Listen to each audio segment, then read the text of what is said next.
Welcome to Scholars Tutorial, where every concept is simplified for smarter practice. Here's today's question. You can see a 3D stack of cubes with an arrow pointing downward, meaning we must identify how this figure looks from the top. These options shows different top views of the given block arrangement. Let's figure out which one correctly matches the 3D structure. The correct answer is option E. When viewed from top, each column of the cubes merges into a single visible square in the 2D layout. The front left cube from a cross-shaped arrangement, while the cube at the top right extends slightly outward. This complete pattern and number of cubes perfectly match in option E. The other option does not correctly align with the cube layout.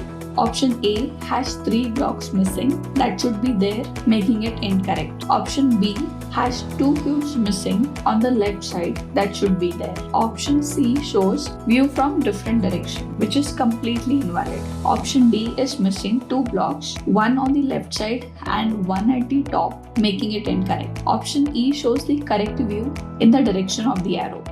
With Scholars Tutorial, 3D visualization becomes easy. Keep practicing and sharpen your reasoning skills every day.